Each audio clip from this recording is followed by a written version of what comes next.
Hey, hi, welcome to Christine's Corner. It's not Kids Corner anymore, it's Christine's Corner. As you notice, I have someone sitting right next to me who is from Bristol. His name is Jesse Mancinone. Mancinone. Close enough. I'm sorry. Close enough.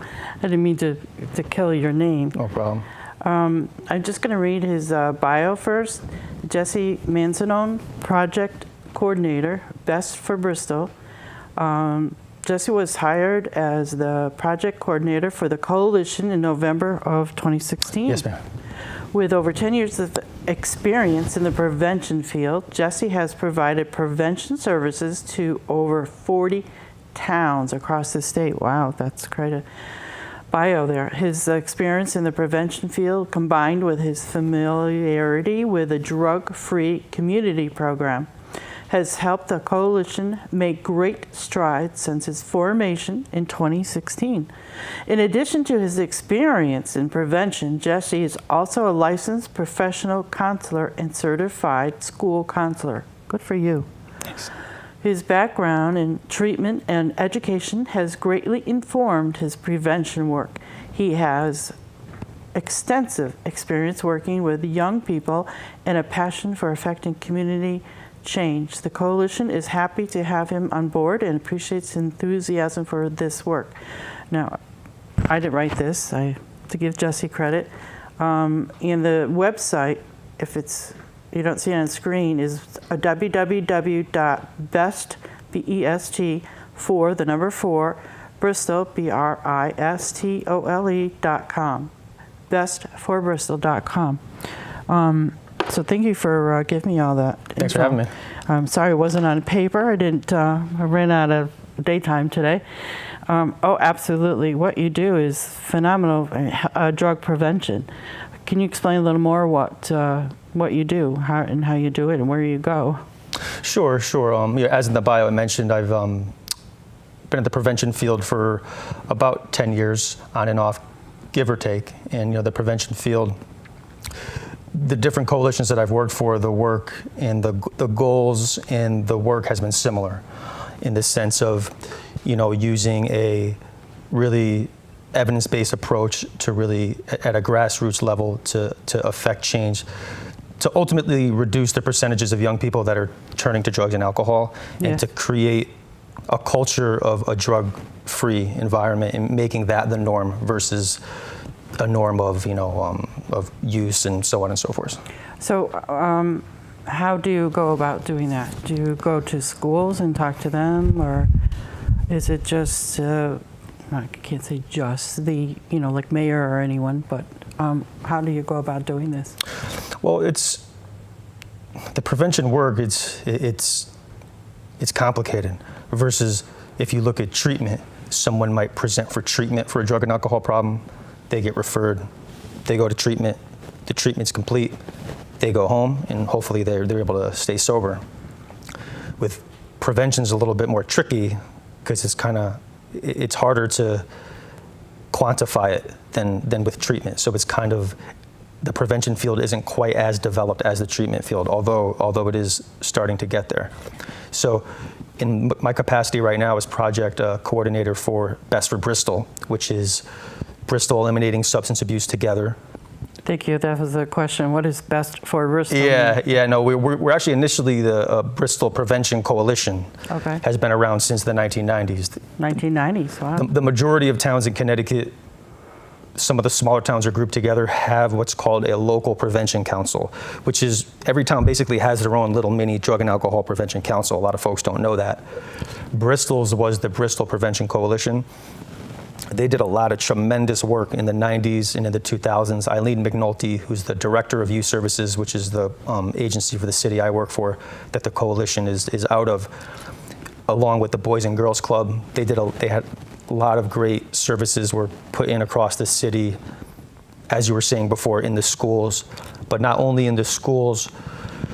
For example, as far as effective prevention in the Cambridge neighborhood area of Bristol, the Boys and Girls Club actually built a satellite little mini Boys and Girls Club embedded into the neighborhood. Oh, they did? I didn't know that. Yeah, and that was done, I believe, in the 90s or early 2000s. But that idea of infusing activities for youth to do where they live, that's like actually a huge prevention thing, because it's called, we're building up the kids' protective factors, meaning, we don't just want to say, don't do drugs, drugs are bad, drugs can hurt you.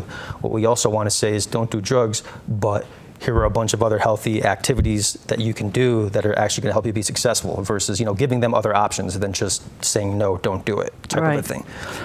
So that type of community-wide approach in the schools, in the community, addressing parents, addressing youth, working with law enforcement, it's really a team effort with prevention. And Bristol Prevention Coalition had done that so well for so long that community coalitions that do well will sometimes apply for the drug-free community grant through the federal government, which is it's a 5 to 10 year grant, $125,000 a year, and for coalitions that can complete the application and submit that paperwork and really prove that there is a need and that there's going to be good work done, coalitions will be awarded the grant. And Bristol actually was awarded the grant on their first submission, which says a lot about Bristol, because I've been involved with other coalitions that have been turned down repeatedly, and I've never even gotten the grant at all. Wow. So it's very competitive. That means Bristol, there's a lot of volunteers that are helping and... Oh, without question. I mean, when Bristol Prevention Coalition, they received the grant in 2016, which allowed them to hire a prevention professional. And working with our young people, they helped us rebrand our name, Best for Bristol, and create our logo. And so being involved with the coalition for 2 years now, the spirit of volunteerism in Bristol, as well as the collaboration among leaders, law enforcement, education, and in government, has been remarkable. It's been outstanding. Oh. Yeah. Yes, for Bristol. Yeah. We're always getting a bad rap or downplayed, because there's bad things happen and they just assume the whole town is that way. Which is unfortunate, because like I said, I've been in the field for a while, and I've worked in many communities, and Bristol is exceptional in their response to tackling issues like this in the community and making a difference. So. I'm so glad that you're there to help as well. How do you see, as in the stats, is it more young or more adults that are involved? Because I know you say drugs. What is it? Drugs, is that alcohol, marijuana, and now is the heroin seems to be the whole rampage right now. Yeah, like as I was saying before, is it being a complicated issue. And in prevention, there's a lot of terms: drug use, drug addiction, substance use, substance dependence. So sometimes even I myself can get caught up and confused with some of the jargon and the terminology. Right. But when we're looking at as a coalition, as a drug-free community coalition, we assess for 4 primary substances: alcohol, tobacco, marijuana, and prescription drugs as being the top 4 that affect 12 to 17-year-old youth the most. The prescription drugs, that would be the pain medicine, would you say? Right. It's a broad term, but that would be opioids, and prescription drugs would be underneath that. And when I started in the prevention field in 2008, it was really when there started to be a really strong response against prescription drugs in the early 2000s, and it built in the mid 2000s. And I feel that those percentages of young people who are using prescription drugs now are lower and lower and lower compared to the 90s and the early 2000s. So we've seen a lot of progress with... That's good news, very good news. With alcohol and prescription drugs. Marijuana, a lot of the data that we've been seeing is marijuana is kind of surpassing alcohol in popularity among a lot of young people for the first time really ever. Usually alcohol has been number 1 consistently. Yeah, but there's been so many states that have said that it's okay. So maybe that, perhaps, would that be it? Oh, with the marijuana use? Yeah. Yeah, I mean, because as far as young people turning to substances, if their parents don't view something as being harmful, if the schools don't view something as being harmful, if their friends don't view something as being that bad, they're more likely to do it.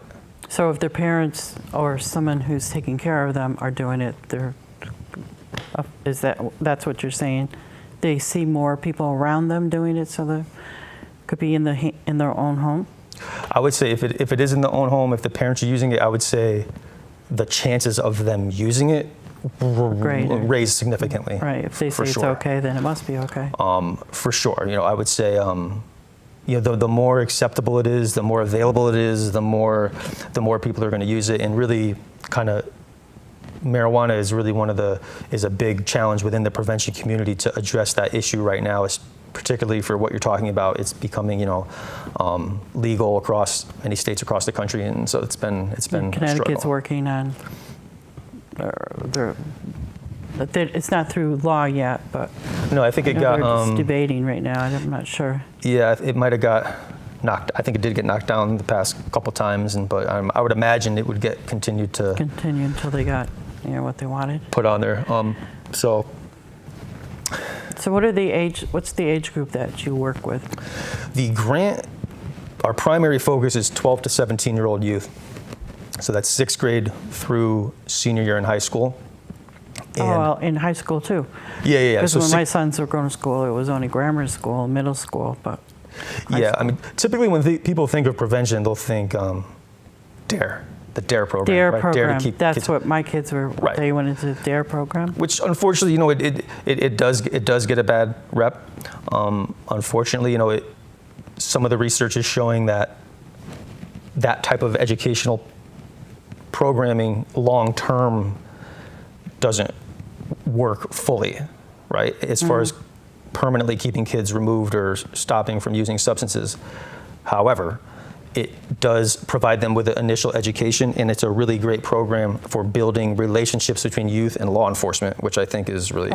So I'm personally. I didn't even. Let me put that back. No, that's fine. I didn't even think of that. That's right. That would be a Right. good venue for the police and the kids to talk about. Yeah, so but traditionally in the past, prevention a lot of times has turned into, we're going to do this one presentation or this one fill in the blank.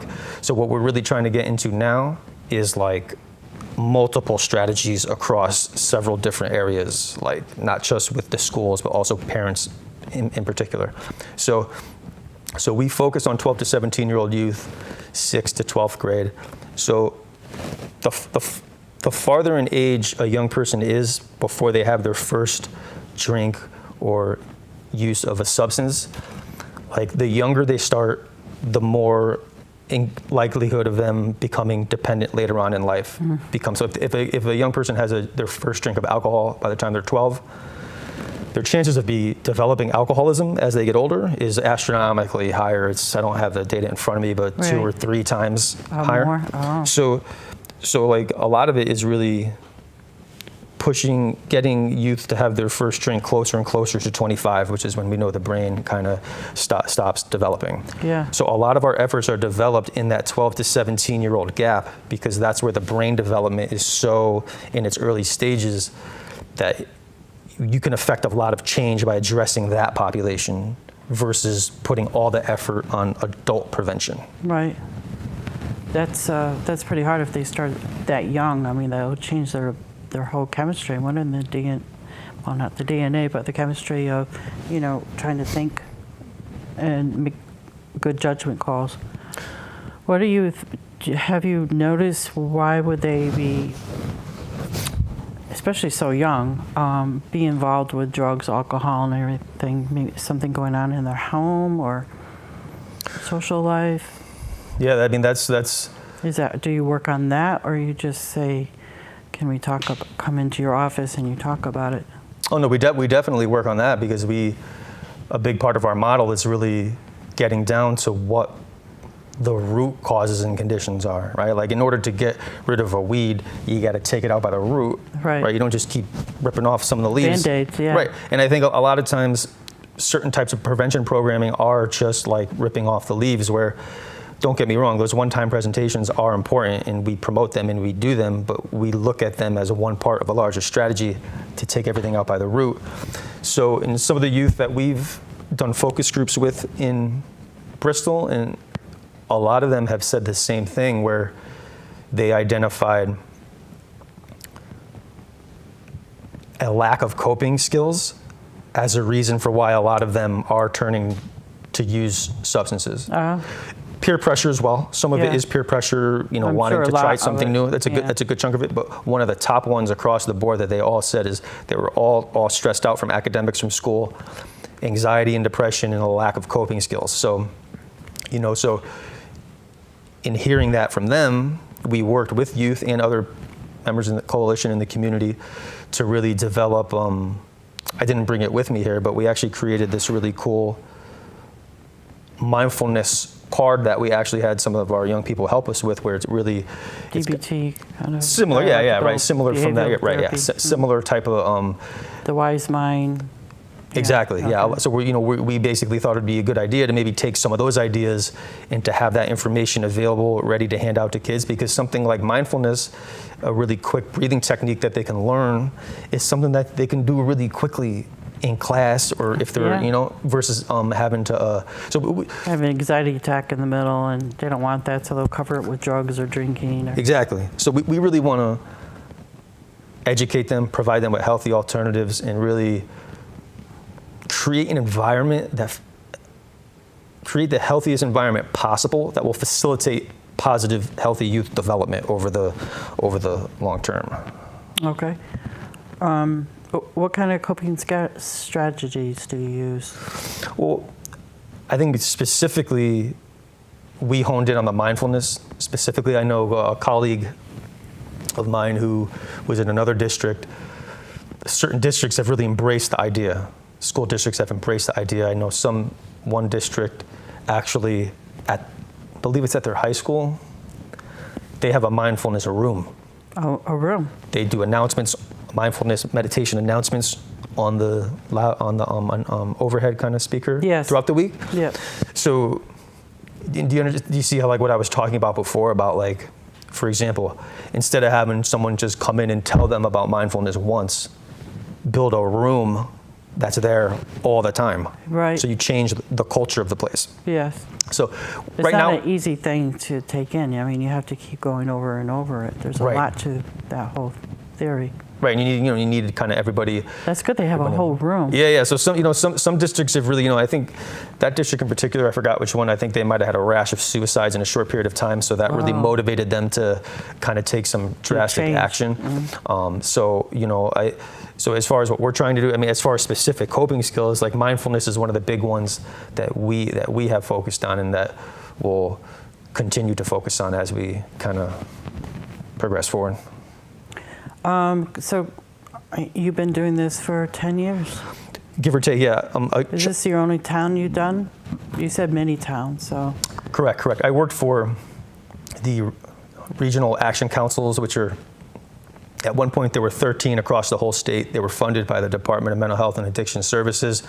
And they're basically prevention clearinghouses that provided oversight to the local prevention councils in the different towns. So I worked for Central Naugatuck Valley Regional Action Council, and we covered Waterbury and I believe the 12 surrounding towns. And then I worked for Housatonic Valley Coalition Against Substance Abuse out in Danbury, and we covered, I think, maybe almost 40 out there. Wow. Kind of doing similar stuff to what we're doing here, and it's really been. So Connecticut really is. There's a lot of states that don't have as much prevention going on in the state. Connecticut has a lot of prevention going on. Which that's good. Yeah, which is cool. And Bristol's doing very well. Yeah. Good job, Bristol. Yeah, no, Bristol. Again, yes. Like I said, they're doing well, especially with the mayor's. Us partnering with the mayor's opioid task force has been great. She has a task force. Yes, Mayor Ellen Zapusasu, she really made that part of her kind of platform when she was running for office, addressing the opioid issue, because in 2016, about three people died from overdose in Bristol every month. Oh, every month? It was number 4 in the state, behind Hartford, Bridgeport, New Haven, and then Bristol was 4th, which is unacceptable, and we all agreed on that, and especially the mayor. They were doing so well with the drug prevention, and then so many died. Well, yeah, with that. That's why she did this. that was a big reason. I mean, she was addressing it before she kind of knew any, Right.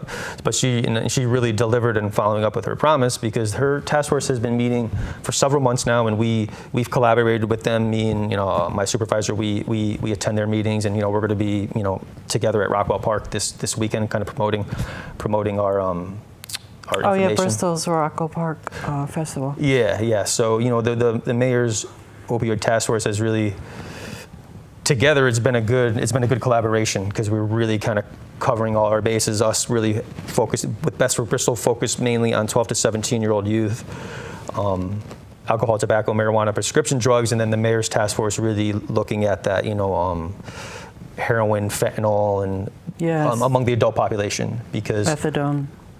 right, because I think the fatalities from opiate-related overdoses across the state, I've looked at a lot of the data. It's overwhelmingly adult Caucasian male, 25 to 55-year-old adult Caucasian male. 25 to 55? In that range. Wow. So a lot of the heavy heroin use is starting in the early 20s, mid 20s. There's younger people that are engaging in heroin use, but the data is very clear that it's overwhelmingly a early 20s to early 50s kind of demographic. That far out, 50s. Wow. Yeah, so And white males. a lot of the data is white male, based on the data that I've looked at. And they think it's the teenager. Everyone thinks it's only the teenager, but it's the older adult. Well, there is misconceptions. I think some of the data that I've looked that has shown, Okay. like if you look at who in Connecticut passed away from an opiate-related fatality, based on the information that I looked at, there were hardly any folks under the age of 18 that I could not find. I mean, all of the folks that passed away in Bristol, the youngest was 20 or 21. So the heroin fentanyl issue, I would say, primarily is an adult issue. However, there is a gap between high school, between 18 and 22, that there's a gap there where I think a lot of people are falling into whatever struggles that they're dealing with that ultimately. But I mean, sometimes the use does start in high school with prescription drug opioids. It does. I heard that they said it starts with the pain medicine, and then that leads to heroin. Right, which we address. We used to blame it on marijuana, but now it's the pain medicine? Well, it's a complicated issue. Like, we do address prescription drug use in the high schools with opioid use. So high school students are using prescription drug opioids more than they're using heroin, at least from the data that I've seen kind of across the board. Now, does marijuana lead to people, or is marijuana a gateway drug? This is kind of a debate I've heard in the prevention field, quite a bit. I mean, if you look at the National Survey of Drug Use and Health, which is a survey put out by the federal government, it's conducted to over 70,000 people across the country. The interviews are done in person, very thorough. Yes. Some of that data I looked at showed that a very high percentage of opiate users, heroin users, reported that their use did begin with marijuana. Now, is marijuana a gateway drug? I would say for a lot of people it isn't, but I would say for a good chunk of people it is, just like tobacco and alcohol could be for some. I know, I never knew tobacco could lead to anything else, and they call that a drug, and I was like, come home and say, Mom, you're doing drugs. I don't do drugs, I smoke cigarettes. No, it's a drug. Yeah, right. What? But if you look at brain scans of nicotine effect on adolescent brain, it's very damaging to the teen brain. So it is. Oh yeah, I would say I would say a lot of times the progression goes alcohol, tobacco, start experimenting with marijuana a little bit, and then some kids will just fall off and stop doing it. Other kids will continue to progress. Some kids might get just right into prescription drugs, but I do think that certain things put young people at a greater risk later on. So if you're 12 or 13 and you're smoking high potency marijuana, I feel that in the future you're opening yourself up to greater risks for other types of negative behaviors. Or I mean, 12, your brain still hasn't developed, as you said. Right. What is the age, in like 30 or something, or 20? 25, yeah. 25. But I mean, when you're looking at as far as what leading to the heroin use, I mean, Purdue Pharma and their production of OxyContin and their unethical practices in the 90s that they got in trouble for and sued for, Right. really did kind of pave the way. Fentanyl or Well, back then it was OxyContin, and that really kind of set the stage in the 90s. And you know, it's kind of since then it's been a struggle. Yeah. Seems like there's always going to be a battle with drugs and alcohol and tobacco.